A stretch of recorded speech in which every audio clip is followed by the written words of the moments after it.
आज समर्थ coaching classes यांच्यातर्फे आयोजित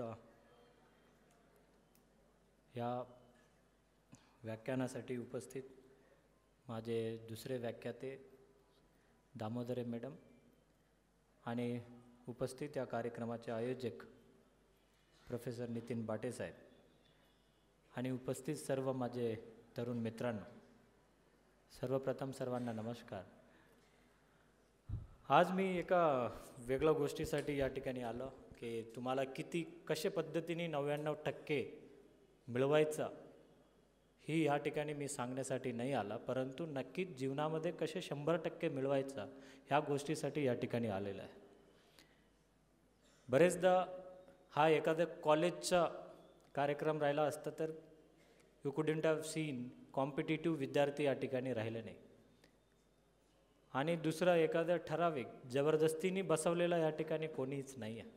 या ठिकाणी काहीतरी शिकण्यासाठी आणि विशेष करून मला असे ज्ञात आहे या ठिकाणी असे मुलं आहेत की फक्त कॉम्पिटिशन 100 पैकी 100 आणायची कसे आणि ह्या गोष्टीसाठी या ठिकाणी बसलेलं आहेत मला थोडेफार ज्ञात आहे. आणि मी पण 10वी शिकलो आणि 10वी शिकल्यानंतर कधी कॉलेजच्या जाण्याची वेळ मिळाली नाही, कारण नोकरी लागली लगेच आणि त्यानंतर नोकरी करत करत 12वी झाली, ग्रॅज्युएशन झाली आणि पोस्ट ग्रॅज्युएशनचं पहिलं वर्ष झाला आणि ह्यानंतर मग नोकरी करत IASचा अभ्यास केला आणि आज तुमच्या अकोला जिल्ह्याचा या ठिकाणी जिल्हाधिकारी म्हणून काम करतो. आणि मी जिल्हाधिकारी म्हणून काम करत असताना आणि 10वीपासून सुरू झालेला ह्या कॉम्पिटिटिव्ह वातावरणामध्ये कशा पद्धतीने जगायचं आणि काय असे विचार ठेवून अभ्यास करायचं, काय असे विचार करून पुढे जायचं हा मी थोडक्यात सांगतो.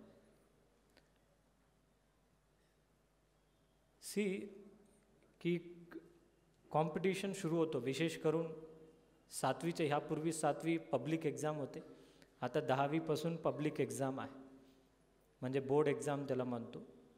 10वी त्यानंतर 12वी, मग त्यानंतर नेट सेट, मग त्यानंतर ग्रॅज्युएशन आणि ग्रॅज्युएशनपर्यंत ॲक्च्युअल कॉम्पिटिशन नाही आहे. ग्रॅज्युएशन नंतर ॲक्च्युअल कॉम्पिटिशन फक्त सुरुवात आहे, संपत नाही. प्रत्येक दिवशी ह्यानंतर जीवनामध्ये प्रत्येक दिवशी कॉम्पिटिशन असणार आहे, तुम्ही मरेपर्यंत कॉम्पिटिशन असणार. या ठिकाणी लोक बसलेला विद्यार्थी अशा वाटत असेल 10वीमध्ये 100 पैकी 100 आला तुमचं कॉम्पिटिशन संपला, असे नाही. त्यानंतर 11वी आहे, 12वी आहे, नेट आहे.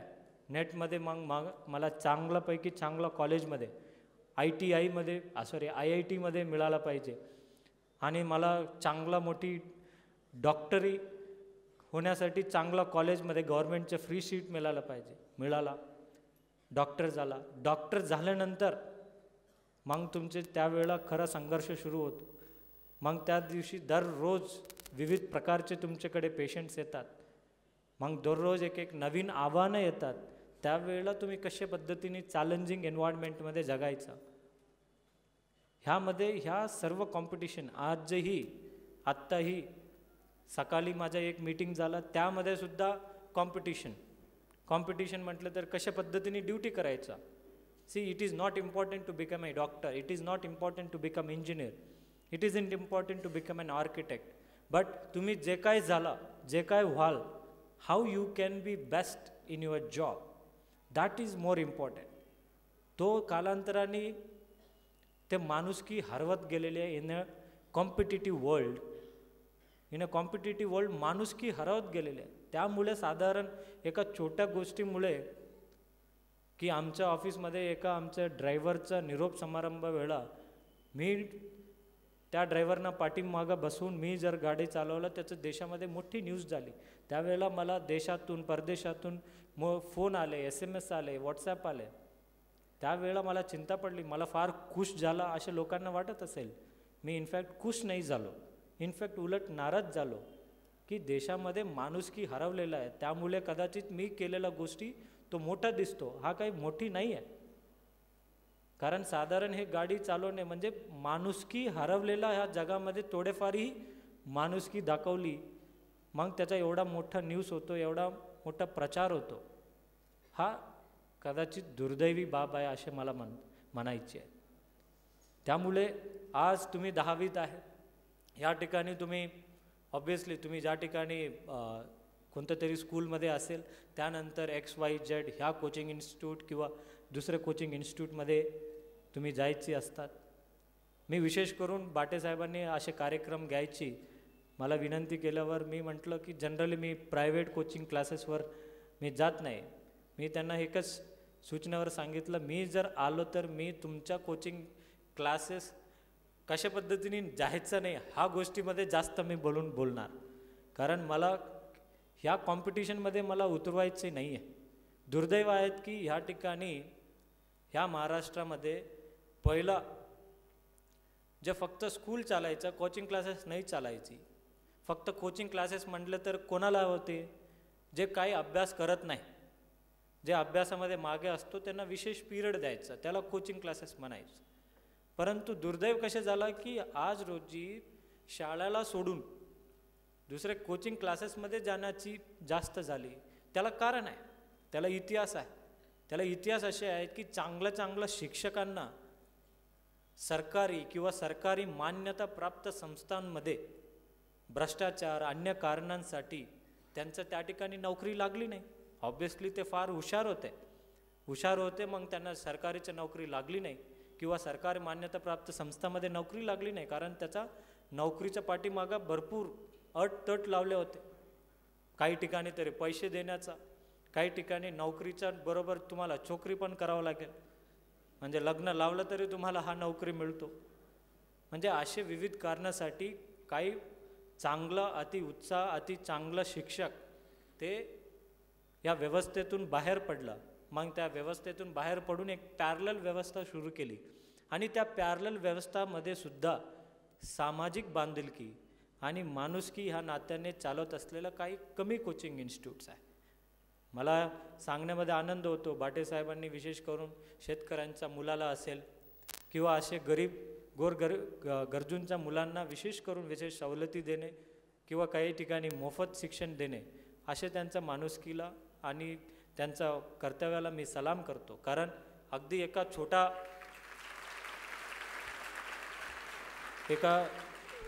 छोटा SMS आणि छोट्या कॉलवर आपण गरजूच्या विद्यार्थ्यांना ज्या ठिकाणी शंका आहेत हे दूर करण्यासाठी आपण धावून आलास. असेच या पुढे सुद्धा तुमचे चांगलं कार्यासाठी माझ्या शुभेच्छा आहेत. हिने आता 10वी नंतर म्हटलं की 10वीमध्ये आणखी पुढचे 4 महिना, मग 4 महिना म्हटलं तर सिनेमा नाही, खेळणे नाही आणि मित्रांबरोबर जायचं नाही, हा गोष्टी नाही, ते गोष्टी नाही, फक्त पुस्तक. आणि मला ह्या गोष्टीतून तुम्हाला सांगायची की तुम्ही काही गोष्टी रेग्युलर प्रमाणे करा. मी 10वीपासून किंवा लहानपणापासून मी आजपर्यंत सुद्धा मी नोकरी, ज्यावेळेला मी ड्युटीवर असतो मी प्रामाणिकपणे ड्युटी करत असतो, आणि ज्यावेळेला मी माझे खेळ खेळत असतो किंवा बॅडमिंटन असेल, टेनिस असेल, स्विमिंग असेल किंवा मॅरेथॉन असेल, त्यावेळेला मी प्रामाणिकपणे त्या ठिकाणी पूर्ण 100% देतो. असे नाही फक्त खेळायची म्हणजे तर पूर्ण 100% खेळण्यामध्येच लावणे, म्हणजे सकाळीपासून रात्रीपर्यंत तेच काम करत राहणे, हा गोष्टी नाही. अभ्याससुद्धा असे नाही आहे 100%, सकाळीपासून रात्रीपर्यंत फक्त अभ्यास. तुम्ही फक्त अभ्यास जर केला तर you are going to become a very dumb person. Dumb, त्याला मराठीत काय म्हणतात? डंब, मठ्ठ. माझे असे काहीतरी मोठे खांचाची स्पेक्टेकल्स किंवा गॉगल्स घालून असे क्या कोई तो बहुत विद्वान, वो विद्वान नहीं रहते. सिर्फ किताब पढ़ने से विद्वान नहीं होते. सामाजिक बांधिलकी आणि समाजाबद्दल ज्ञान असणे हा फार महत्त्वाचे आहे. आणि त्यासाठी तुम्ही प्रत्येक आठवडा किंवा दररोज तुम्ही 1 तास तरी किमान मैदानावर राहिलंच पाहिजे. Many people say that sports is the waste. मी हा म्हणत नाही तुम्हाला स्पोर्ट्समध्ये करिअर करायची, त्या गोष्टीबद्दल बोलत नाही. मी स्पोर्ट्स म्हटल्यावर स्पोर्ट्समध्ये किमान 1 तास you should play some sport, and preferably हा वयामध्ये तरी तुम्ही टीम स्पोर्ट्स खेळायला पाहिजे. दॅट इनफॅक्ट काय वाढवतो? तुमचं टीम स्पिरिट वाढवतो. ज्या वेळेला तुम्ही पुढे जाऊन कोणत्या तरी नोकरी कराल, तुमचं टीम वर्क काय असतो, किंवा कोणत्याही नोकरीमध्ये जा, तुम्हाला त्या ठिकाणी टीम लीडर म्हणून काम करायची असतात. आणि दुर्दैवाने ह्या ठिकाणी लहानपणापासून आपल्या आईवडिलांना असे वाटतं की ह्यांच्यामध्ये फक्त कोचिंग क्लासेसमध्ये जा, स्कूलमध्ये जा, मग स्कूलहून कोचिंग क्लासेस, एक मॅथमॅटिक्स एक वेगळं, सोशल सायन्स वेगळं, इंग्रजी वेगळी, मराठी वेगळी. अरे सवेरे से रात तक कोचिंग, हे स्कूल, हे होमवर्क, स्कूलमध्ये होमवर्क, क्लासमध्ये, क्लासचं होमवर्क घरामध्ये, घरचे होमवर्क मित्रांकडे, मित्रांचे होमवर्क परत स्कूलमध्ये. असे हे होमवर्क करून थकलेलं भरपूर मी नौजवानांना पाहिलेलं आहे. आणि त्यामुळे कदाचित 10वीच्या नंतर ज्या वेळेला रिझल्ट होतो, नैराश्यामध्ये होऊन भरपूर असे विद्यार्थी आहेत, ते शेवटच्या भूमिका घेऊन आत्महत्या केलेलं सुद्धा ह्या महाराष्ट्रामध्ये, अकोलामध्ये घटना आहेत. मी काही ठिकाणी अभ्यास केला आहे. आत्महत्या करणारे कोण आहे? आत्महत्या करणारे कोण आहे? जे 100पैकी 98 आला किंवा 97 आला किंवा 80 आली, असे लोक. अरे 34 मार्क मिळालेला आतापर्यंत मी एकही आत्महत्या बघितलेलं नाही.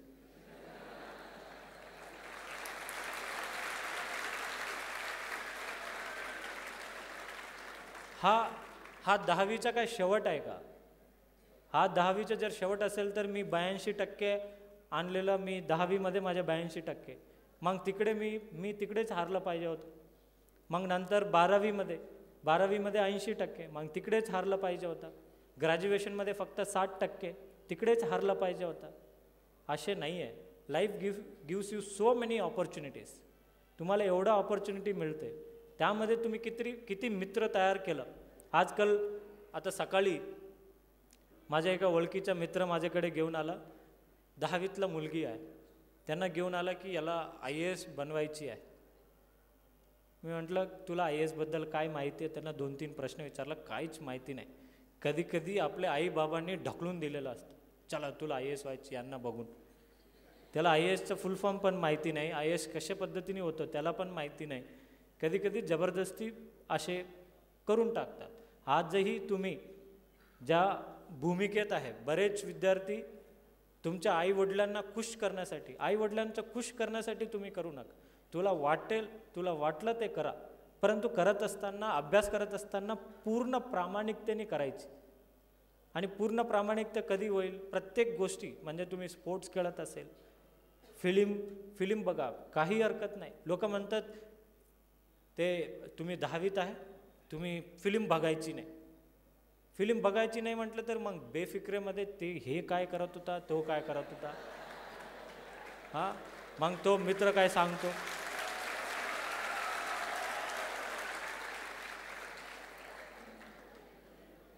मग खेळायचं असताना, अरे मी खेळत नाही, तो जास्त वेळ खेळतो. मग इकडे पुस्तकात, इकडे rotation and revolution of the earth, vernier scale इकडे अभ्यास करतो, तिकडे माझ्या मित्राचे दुसरे त्या ठिकाणी गेम चालू आहे. म्हणजे हे तुम्ही जोपर्यंत तुमचे फिजिकल एक्सरसाइजसाठी वेळ देत नाही, तुमचे मेंटल स्ट्रेंथ किंवा कॉन्सन्ट्रेशन ते वाढूच शकत नाही.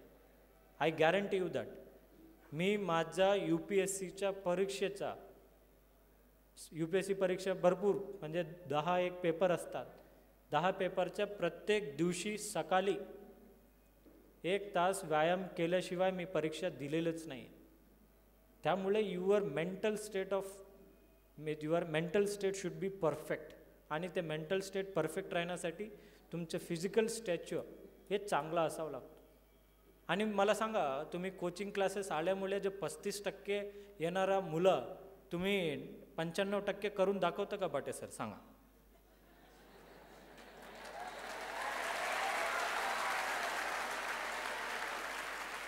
Nobody gives guarantee. Even today I am collector. I cannot give you as anyone. Nobody gives you guarantee. 35% येणारे मुलाला मी 95%, 98% आणून दाखवतो, नाहीतरी फीज वापस. हे खोटा नाटक कोचिंग क्लासेस असेल.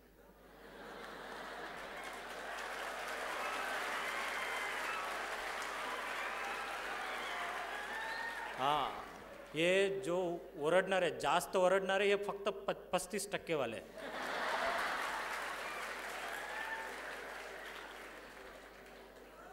नक्कीच मला म्हणायचे की कोणत्याही coaching classes they will take you one step ahead to leap. तुला जर जंप करायची असेल, तू घरी बसून सुद्धा करू शकतो. तुला उडवायची असेल, तुला उडायची असेल, तू घरी बसूनच करू शकतो. तुझ्या प्रामाणिकता आत विचारा, तुला काय व्हायचे, काय मोठे होऊन काय व्हायचे आहे, हे फार महत्त्वाचे असतं. That 95% is not important. What is important is 100%. How can you help many people. आजकल माझ्याकडे छोटं मुलं घेऊन येतात, 5वीत आहे. सर इसको भी कलेक्टर बनना है. अरे उसको कलेक्टर का ABCD पता नहीं है, उसको मैं कलेक्टर क्या बनाऊंगा. उसकी कभी कभी जबरदस्ती, क्योंकि ते नापास झालेला आई वडील असतात, त्यांना घेऊन येतं, त्याला याला बनवा. हे काय गोशाळा आहे का. माझ्याकडे भरपूर, मी म्हटलं याला मोठे झाल्यानंतर घेऊन. नाही सर हे तुम्हाला फार लाईक करतात, म्हणजे याला पोलीस व्हायचा. म्हणजे याला पोलीस व्हायचं कशा ठरवलं तुम्ही. नाही सर त्यांना पोलीस व्हायची फार इंटरेस्ट आहे. म्हटलं तुम्ही कशा ठरवला, कोणत्या वरनं ठरवला. नाही सर ते क्राईम पेट्रोल जास्त पाहतो आणि सावधान इंडिया जास्त पाहतो. म्हणलं तो सावधान इंडिया क्राईम पेट्रोल पाहत नाही, तुमची बायको आणि तुम्ही जास्त पाहत असेल, त्यामुळे जबरदस्ती तो पाहतो.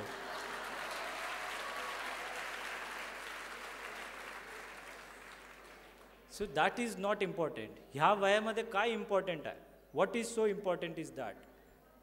मी एक गोष्टी सांगणार, ते गोष्टी तुम्ही प्रामाणिकपणे जर तुम्ही केला, नक्कीच 10वी पास फेल, 12वी pass fail, graduation pass fail, काही फरक पडत नाही, परंतु तुम्ही जीवनामध्ये नक्कीच यशस्वी होणार. ते एक सिम्पल होमवर्क, त्याला म्हणा तुमचे ह्या कलेक्टर भाऊचा तुमचे होमवर्क समजून करा. आणि ते फार अवघड नाही आहे. I am not going to give you very great homework which you cannot do. Very simple homework आहे. त्याला एक पुस्तक खरेदी करावं लागतं, एक नोटबुक. करू शकतो. म्हणजे एखाद्या स्वयंपाकाच्या गोष्टी करत असताना काय काय लागतो सांगतात ना, तसे या गोष्टीचं आहे. एक फक्त सिम्पल नोटबुक, त्याला ह्या नोटबुकमध्ये एक रेषा ओढा असे एक पानावर, ठीक आहे. आणि त्या नोटबुकच्या एका बाजूला स्माइली मार्क करा. स्माइली कसे, आणि दुसऱ्याच्या बाजूला गम. ये इतना कर सकते हैं. इसके बाद वाला बहुत डिफिकल्ट है, लेकिन सभी कर सकते हैं. वो ये है जहाँ पे आपने स्माइली किया, ज्या ठिकाणी तुम्ही स्माइली केलेले आहे, त्या ठिकाणी तुम्ही लिहायची की मी किती लोकांना मदत केला, मी किती लोकांना खुश करू शकलो. खुश कसे होतील, कोणाला मदत केला, कोणाशी सोबत चांगलं वागलो, किंवा तुमचे काही गोष्टी शेअर केल्या. शेअर म्हणजे तुमचे 10वीतला एक्झाम क्वेश्चन पेपर शेअर करू नका, आन्सर. म्हणजे हे तुम्ही समोर माणसाला खुश करण्यासाठी काय काय केला. एखादी सिनियर सिटीजनला काही मदत केले, एखादी साफसफाई केला, तुमच्या टीचरला जे गोष्टी बोलले, ज्या गोष्टी सांगितल्या त्याला ऐकला, ते म्हणजे स्माइली. त्या ठिकाणी त्यांचं नाव लिहिणे. दुसरं गम, सॅडनेस, त्या ठिकाणी हे नाव लिहा. तुमच्यामुळे कोणाला नाराज केलं का तुम्ही, तुमच्यामुळे कोणी नाखुश आहे का, नाराज आहे का. नाराज कधी होतात लोक, तुम्ही त्यांना शिव्या दिला, त्यांचं ऐकलं नाही, त्यांना मारला. हे बरेच खुश आणि नाराज हे भरपूर आपले जवळचेच लोक असतात. आपली आई, बाबा, भाऊ, बहीण, काका, टीचर, फ्रेंड्स, मोर इम्पॉर्टंटली फ्रेंड्स. त्यामुळे एवढा होमवर्क करा आणि नक्कीच तुम्ही 1 वर्षानंतर you see your self the change. तुमच्या 1 वर्षानंतर दररोज तुमच्या पानातून प्रामाणिकपणे हा होमवर्क कोणाला दाखवायची नाही. 10 पैकी 10 मिळून गुड, व्हेरी व्हेरी गुड हा लिहून घ्यायची नाही. हे तुम्हाला स्वतःची तुमच्याकडेच ठेवा आणि over a period of time तो रेग्युलरली करायची. तो होमवर्क तुम्ही नक्कीच करा. Then you will see, though you get 80 out of 100, 70 out of 100, 60 out of 100, that does not matter to you. Because in life, you are going to get 100 out of 100. When you going to get 100 out of 100? When in your balance sheet, तुमच्या आयुष्यातला balance शीटमध्ये नाराजाचं पान 0 असलं पाहिजे. खुशीचं पान 100 पैकी 100 भरलं पाहिजे. 100 पैकी 100 कोण असतं? आपले आई, बाबा, भाऊ, मित्र. आपण यांना मदत जो करू शकतो, ठीक आहे. मग नाराज होऊ शकतो, नाराजीमध्ये असू शकतात. फक्त त्याच्यासाठी काय करायची? सर आज मी माझ्यामुळे माझे बाबा नाराज आहे, काय करायचे? Just say sorry. अवघड आहे, फार अवघड आहे, फारच अवघड आहे. You will never say sorry to your younger brother. You will never say sorry to your mother, because mother always said. आई बरेच वेळा सांगितलं सॉरी बेटा, परंतु आपण कधीच सांगितलं नाही. विचार करा तुम्ही, किती वेळा तुमच्या आईला, बाबाला सॉरी म्हटलं असेल? कदापि फारच कमी लोक असतात. परंतु तुमच्या नाराजीच्या पानामध्ये जर तुमच्या जवळचे लोक असेल, काय कारणास्तव तुम्ही नाराज केला असेल, त्या ठिकाणी सांगा सॉरी, एवढंच, माफ करा. मग तुम्ही हळूहळू जीवनामध्ये चांगल्या गोष्टी करायला वळता. काय इथं 10वीमध्ये चला, 10वीमध्ये तुम्ही बाटे सरांनी तुम्हाला 100 पैकी 98 आणून दिला, 100 आणून दिला. त्यानंतर 12वीमध्ये सुद्धा आणून दिला. चला, साहेबांमुळे डॉक्टरी झाली. काय झाला? त्या डॉक्टर झाल्यानंतर ते म्हणतं सर ह्या डोळ्याचं ऑपरेशन करायचं. मग तुम्ही इकडं ऑपरेशन करून टाकले. मग डॉक्टर, तुम्ही म्हटलं सर मला हा आजार आहे, ठीक आहे, blood test, liver test, spleen test, हे टेस्ट, फलाना टेस्ट, टमका टेस्ट, टिमका टेस्ट, उसका पूरा वो बोला कि मेरा इधर दर्द है तो पूरा बॉडी की सर्विसिंग मुझे नहीं करवानी. आणि तुम्ही जाऊन इंजिनियर झाला. ह्या चक्करमध्ये तुम्ही असे डिझाईन करून पाडण्यासारखं इमारत बांधून टाकले, किंवा तुम्ही इमारत बांधले. You may be good doctor, but you don't have a friend to enjoy with. 10वीमध्ये तुम्ही कोणाशी बोलला नाही, तुम्ही फक्त ते झटका आहे ना, झटक्याच्या गोळ्या कशामुळे बंद झाला माहिती आहे? तुमच्या आमच्या सरकारमुळेच. जो झटका गोड़ा कैसा रहता है, वो ऐसे, उसको कुछ इधर देखना है नहीं, इधर देखना नहीं, ऐसा सीधा देखो, सिर्फ पढ़ाई करो, बी ओपन माइंड, सर्व गोष्टी करा, परंतु प्रामाणिकपणे. आणि मी विशेष करून आणखी सांगतो, या ठिकाणी बसलेला most of the students are middle class स्टुडंट्सच आहे. ह्या लोकांना मी सांगू इच्छितो की अभ्यासामध्ये एवढा ताकद आहे. तुमच्यासमोर मी उभं राहून या ठिकाणी भाषण करतो. एका शेतकरीचा, गावाचा मुलगा तुमच्यासमोर येऊन या ठिकाणी बोलू शकतो. एकच ताकदवर,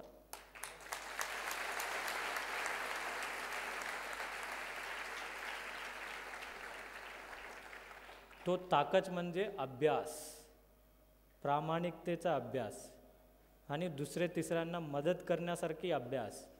हे जोपर्यंत तुम्ही करत नाही, फक्त अभ्यास करून तुझ्या स्वतःची सेल्फिशनेस पूर्ण करायची नाही.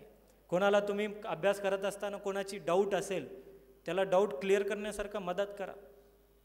आजूबाजू तुमच्या घरच्या आजू परिसरामध्ये कोणी मुलं असेल, त्यांना शिकवण्याची किंवा त्यांना शिकण्यासारखी काही गोष्टी असेल, तुम्ही शिकवा त्याला. काही गरीब मुलं असतील त्यांना शिकवायची आहेत. बरेच मुलं आहेत मी पाहतो की 12वी असतात, ग्रॅज्युएशन असतात, परंतु एखाद्या स्लममध्ये जाऊन, झोपडपट्टीमध्ये जाऊन हा मुलांना शिकवतात जे हुशार.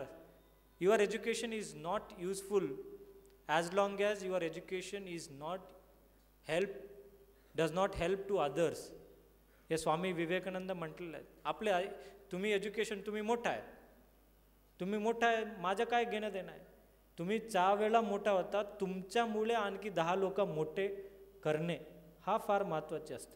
आणि हा गुण कसे वाढणार आहे, जोपर्यंत तुम्ही या आयुष्यातलं बॅलन्स शीट मी जे सांगितलं, ह्या बॅलन्स शीट तुम्ही प्रामाणिकपणे तुम्ही भरा, प्रामाणिकपणे ॲड करा, आणि नक्कीच तुम्ही बघा.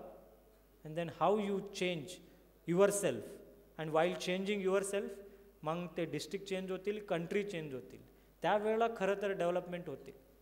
वी डोंट रिक्वायर, आता काही न्यूज माध्यमामध्ये चालत असतात की 500,000 नोटाच्या बंदीमुळे विकास दर कमी होतील. अरे विकास दर कोणाला पाहिजे? विकास दर 8%, 10%. त्यापेक्षा तुम्ही स्वतःच्या विकासाबद्दल कोणीच बोलत नाही, स्वतःची मॉरॅलिटी विकास कोणी बोलत नाही. इकॉनॉमिक डेव्हलपमेंट होऊन काय फायदा, जोपर्यंत तुमच्या मॉरॅलिटी डेव्हलपमेंट होत नाही. तुमचे एथिकल अँड मॉरॅलिटी डेव्हलपमेंट फार गरजेचं आहे. आज बघा किती डॉक्टर्स, किती इंजिनियर्स, किती आर्किटेक्ट्स समाजाच्या हितासाठी, चांगल्या गोष्टीसाठी किती लोक करतात. किती IAS ऑफिसर्स आहेत. तुम्ही IAS सुद्धा व्हाल, कलेक्टर सुद्धा व्हाल, परंतु तुमचे कलेक्टरी दुसऱ्या लोकांच्या मदतीसाठी धावून न येणारे कलेक्टरी कोणा बापाच्या कामाचे आहे? You become anything but be best of it. I am not here to tell, as I always said, I am not here to make you or to tell you. I am not expert. कारण मी स्वतः 80% माणूस 100% कशा करणार. फक्त मी एवढंच आहे, जीवनामध्ये 100 पैकी 100 लोकांच्याकडून कसे प्राप्त करून घ्यायची तो मी प्रामाणिकपणे प्रयत्न करतो. आजही मी 100 पैकी 100 नाही आहे, त्यासाठी प्रयत्न करतच असतो. त्यामुळे कधीही गुण हा एक्झाममध्ये जर गुण कमी पडला, नाराज होण्याची काहीच गरज नाही आहे. त्याच्यासाठी प्रामाणिक प्रयत्न करा. याचा अर्थ हे पण नाही, अरे आज साहेबांनी भाषणामध्ये, काही लोक काय अर्धा ऐकून जाणारे असतात, जे 35% वाले जास्त ओरडणारे विद्यार्थी असतात ना, ते अर्धच ऐकून जातात. काय ऐकून जातात? आज कलेक्टर साहेबांनी येऊन समर्थ कोचिंग क्लासेसच्या कार्यक्रमामध्ये सांगितला, आता आपल्याला अभ्यास करायचंच नाही, आता फक्त आपण वसंत देसाई क्रिकेट क्लब ह्या ठिकाणीच फिरायचा. हे अर्धवट जे ज्ञान आहे लय डेंजरस आहे. हे अर्धवट मी ह्या ठिकाणी हे सांगण्यासाठी नाही आला. फक्त एका गोष्टीचा किडा बनू नका. Be allrounder. आज समाजामध्ये ऑलराऊंडरची गरज आहे. And do everything, and these are the common मिनिमस्ट थिंग्स. आणि तुम्ही जे काय करता लोकांच्या मदतीसाठी असलं पाहिजे, लोकांचे मदत करण्यासाठी असलं पाहिजे. स्वतःची विकास, स्वतःची मोठेपणा करून घेण्याची ह्या प्रयत्नासाठी या ठिकाणी राहू नका. Help others, share everything, and be best whatever you do. Once again मी आज या कार्यक्रमाचे आयोजक भाटे सर आणि त्यांच्या सर्व मंडळींना परत एकदा शुभेच्छा देतो. हा आपण काही होमवर्क मुलांनी केलं नाही केलं त्यापेक्षा कधीकधी अचानकपणाने रँडमली हा जीवनाच्या बॅलन्स शीटबद्दल नक्कीच मुलांकडून विचार करत जावा. जरी तुमच्याकडला जे 100 पैकी 100 नाही गुण मिळाला, जीवनामध्ये कधीतरी कुठेतरी तुम्हाला मदत गरज पडत असताना हाच आयुष्यातलं बॅलन्स शीटचा होमवर्क करणारे मुलं नक्कीच तुम्हाला मदतीसाठी, माझ्या मदतीसाठी, सर्वांच्या मदतीसाठी धावून येणारे हा मुलं असतील, हा समाज असेल. एवढंच या ठिकाणी सांगतो. परत थांबतो. जय हिंद, जय महाराष्ट्र.